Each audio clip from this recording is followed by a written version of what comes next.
د مارچ 8 د ښځو له نړیوالې ورځې سره برابره ده. دلته په پکتیکا کې د میرمنو په وړاندې تاوتریخوالی راکم شوی. د پکتیکا ولایت میرمنې وایي چې په دې ولایت کې د میرمنو په وړاندې د تاوتریخوالي کچه راټیټه شوې چې لامل د خلکو عامه پوهاوی دی. پکتیکا کې د ښځو چارو رئیسه خوشبو میدانوال وایي چې په دې ولایت کې د ښځو پر وړاندې د تاوتریخوالي کچه راټیټه شوې چې لامل د خلکو د عامه پوهاوي زیاتوالی بولی. هغه وایي اوس په دې ولایت کې په بدو کې د میرمنو د ورکړې مخه هم نیول شوې.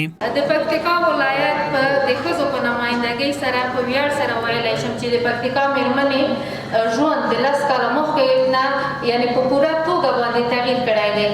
د میرمنې ډېرې په بدو کې نه ورکول کېږي، د تاوتریخوالي کچه هم راټیټه شوې ده. د پکتیکا د حجوکاپو رئیس وایي چې د اسلام مبارک دین میرمنو ته ټول حقونه ورکړي. هغه زیاتوي چې په بدو کې د نجونو ورکول او زیات ولور اخیستل ناروا عمل دی. بلکې اسلام دوی ته هغه حقوق ورکړي چې نورې نړۍ مخکې له اسلامه نه ورکړل شوي.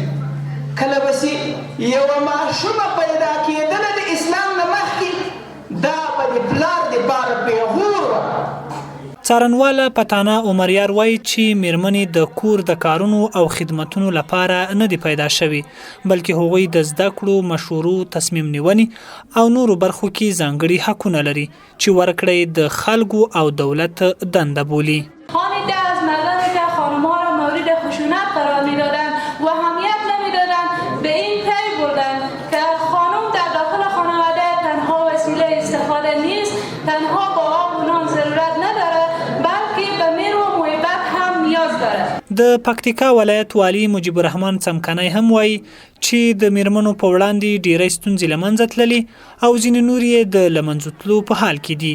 هغه زیاته کړه چې ولایتي اداره هڅه کوي تر څو د میرمنو په وړاندې پراته خنډونه په بشپړ ډول له منځه یوسي.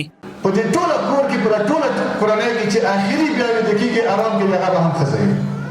یعنې اولین چې په کور کې جګېږي د کورنۍ د خدمت دپاره هغه هم یوه ښځه ده، مېرمن ده، او که آخري څومره تر ټولو نه ستړې ورځ هم تېروي هغه به هم ښځه وي.